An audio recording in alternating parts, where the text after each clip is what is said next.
Hi guys, welcome back to technologies. അപ്പം എൻ്റെ വർക്കെല്ലാം കഴിഞ്ഞു. വർക്ക് കഴിഞ്ഞ് തിരിച്ച് പോകാൻ നിൽക്കുന്ന വഴിയാണതേ. ബാഗൊക്കെ ഉണ്ട് കേട്ടോ. ആത്മാർത്ഥതയുടെ നിറകുടമായി അങ്ങനെ ജോലികളെല്ലാം തീർത്ത് എൻ്റെ ദൈവമേ, ഒരു ആക്ടിവേഷൻ ചെയ്യാൻ വേണ്ടി പോയ പോക്കാ ഈ കാണുന്നത്. എവിടെയെന്നറിയാമോ? പൊത്തപ്പാറ എന്ന് പറഞ്ഞൊരു സ്ഥലമാണ്. പൊത്തപ്പാറ എന്ന് പറഞ്ഞ സ്ഥലത്താണ് ഇപ്പം പോയിട്ട് വന്നേ. പൊത്തപ്പാറയിൽ ആക്ച്വലി അവിടെ നെറ്റ്വർക്ക് പോലും ഇല്ല. എന്തുകൊണ്ടാണ് അവർ ആ സിം എടുത്തതെന്ന് എനിക്കറിയില്ല. അപ്പം പൊത്തപ്പാറയിൽ പോയി നിയോ ലൈറ്റ് എന്ന് പറഞ്ഞൊരു സെറ്റപ്പാണ് നമ്മുടെ കമ്പനിയുടെ ഭാഗത്തുനിന്ന് ഉള്ളത്. അതായത് വീട്ടിലിരുന്ന് നമ്മൾ എവിടെയാണോ ഉള്ളത് അവിടെ നിന്ന് നമുക്ക് ഓൺലൈനിൽ ബുക്ക് ചെയ്യാം. ഓൺലൈനിൽ ബുക്ക് ചെയ്ത സിമ്മ് ആക്ടിവേഷൻ ചെയ്യാൻ നമ്മൾ അവരുടെ വീട്ടിലോട്ട് ചെല്ലും. അവരുടെ ലൊക്കേഷൻ നമുക്ക് കിട്ടും, കോൺടാക്ട് നമ്പറും കാര്യങ്ങളെല്ലാം കമ്പനിയിൽ നിന്ന് കിട്ടും. ആ സംഭവം കൊണ്ട് നമ്മൾ നേരെ എന്ത് ചെയ്യണം, വീട്ടിലോട്ട് പോയി അവിടെ ചെന്ന് നമ്മുടെ ആക്ടിവേഷൻ സിസ്റ്റം വെച്ച് ആക്ടിവേഷൻ ചെയ്തിട്ട് കൊടുത്തിട്ട് പോരാന്നുള്ളൊരു പരിപാടിയാണ് ഈ നിയോ ലൈറ്റ് എന്ന് പറഞ്ഞ സംഭവം.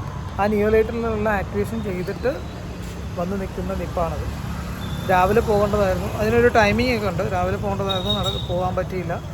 അത് കഴിഞ്ഞ് ഇപ്പം വന്ന് ആക്ടിവേഷൻ കാര്യങ്ങളെല്ലാം കഴിഞ്ഞ് ഇനിയിപ്പം ഇപ്പോൾ സമയത്ത് ഏകദേശം 7:45 ആവാറായി.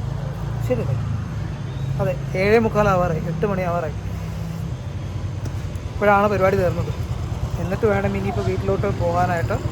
സത്യത്തിൽ ഇങ്ങനെ എല്ലാ ദിവസവും നിൽക്കാറില്ല കേട്ടോ, എപ്പോഴെങ്കിലേക്ക് നിൽക്കാറുള്ളൂ. ഇതൊക്കെ എൻ്റെ കോലം കണ്ടില്ലേ, കണ്ടിന്യൂസ് ഓട്ടോ ആയതുകൊണ്ട് ഭയങ്കര ഒരു സംഭവമായിരുന്നു.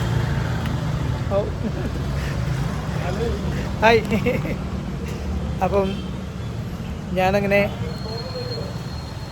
കഴിഞ്ഞ് നമ്മുടെ ബാംഗ്ലൂർ എവിടെ താമസിക്കുന്നൊരു ചേട്ടൻ, ഇവിടെ ലോഡ്ജിൽ മുകളിൽ താമസിക്കുന്നതാണ്. അപ്പം ആളെ കണ്ടപ്പോൾ ഒരു ഹായ് പറഞ്ഞു.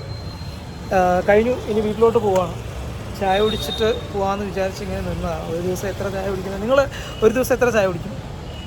ഞാൻ ഏകദേശം രാവിലെ എഴുന്നേറ്റതൊരു ചായ, അത് കഴിഞ്ഞ് പിന്നെ 10 മണിയാകുമ്പം ഒരു ചായ, ചിലപ്പോൾ ഉച്ചയ്ക്ക് വേറെ ആരുടെയെങ്കിലും കൂടെ നിൽക്കുവാണെങ്കിൽ അവരുടെ കൂടെ ഒരു ചായ, പിന്നെ 4 മണിക്കൊരു ചായ, പിന്നെ വൈകുന്നേരത്തൊരു ചായ. എത്ര ചായ? 1 2 3 4 5 6 ചായ.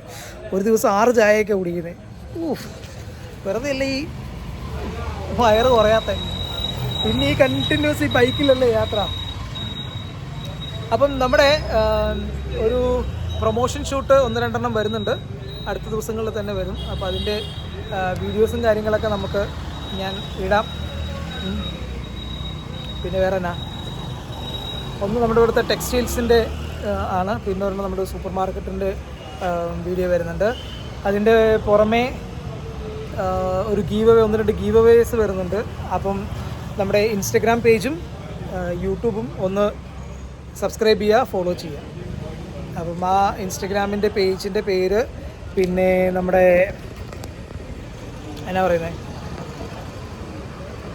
Instagram page, Facebook page, YouTube, ഇതെല്ലാം സബ്സ്ക്രൈബ് ചെയ്യും ഫോളോ ചെയ്യുന്ന നമ്മുടെ സബ്സ്ക്രൈബേഴ്സിനായിട്ട് കൊടുക്കുന്നതാണ്. അതിൽ ഗീവ് അവേ വരുന്നത് ഓണക്കിറ്റ് വരുന്നുണ്ട്, പിന്നെ വേറെ 1-2 ഐറ്റംസ് വരുന്നുണ്ട്. നമ്മുടെ ആ പഴയ നേരത്തെ അവിടെ എടുത്തു വെച്ചിട്ടുണ്ടായിരുന്ന ഒരു ഡ്രോണില്ലേ, ആ ഡ്രോണ് ഗീവ് അവേ കൊടുക്കണം എന്ന് ആഗ്രഹിക്കുന്നുണ്ട്. അപ്പം കുറേ ഗീവ് അവേസ് വരുന്നുണ്ട്. അപ്പം വെയിറ്റ് ചെയ്യാം. എന്നെ കണ്ടിന്യൂസ് ആയിട്ട് വീഡിയോസ് കാണുന്ന കുറച്ച് പേര്, അത് 10 പേരെ വീഡിയോ കാണുന്നുള്ളൂ എങ്കിലും 10 പേരിൽ നിന്ന് തിരഞ്ഞെടുക്കുന്ന ഒരാൾക്ക് ഞാൻ ഗീവ് അവേ കൊടുക്കുന്നു. അതെൻ്റെ ഒരു വാശിയാണ്. കാര്യം കുറേ നാളായി ഈ വീഡിയോ എടുക്കും പരിപാടിയും കൊണ്ട് ഞാൻ നടക്കുന്നു. അപ്പം അതെൻ്റെ കൂടെ നിൽക്കുന്നവർക്ക് ഞാൻ എന്തെങ്കിലും ചെയ്യട്ടെ ഓണമായിട്ട്. കഴിഞ്ഞ ഓണത്തിനൊന്നും നടന്നില്ല. കഴിഞ്ഞ ഓണത്തിന് കുറച്ചെന്തൊക്കെയോ പരിപാടികളെ ചെയ്തുള്ളൂ. പക്ഷേ ഈ ഓണം നമ്മൾ അടിച്ചു പൊളിക്കും. അപ്പം തിരിച്ച് വീട്ടിലോട്ട് പോവാം. അപ്പോൾ എല്ലാവർക്കും ഗുഡ് നൈറ്റ്. വീട്ടിൽ ചെന്നിട്ട് ഇനിയിപ്പോൾ വീഡിയോ എടുക്കാനൊന്നും പറ്റത്തില്ല. വീഡിയോ എടുക്കാനുള്ള കാര്യങ്ങളെക്കുറിച്ചൊക്കെ ഒന്ന് നോക്കണം. എന്തൊക്കെയാണ് റീൽസ് ചെയ്യാനുള്ള സാധനങ്ങൾ നോക്കണം. ഇതിൻ്റെ പുറകിൽ ഒത്തിരി കാര്യങ്ങളുണ്ട്. ഓടിയ. അപ്പോൾ ബൈ, നാളെ രാവിലെ കാണാം. Take care, good night.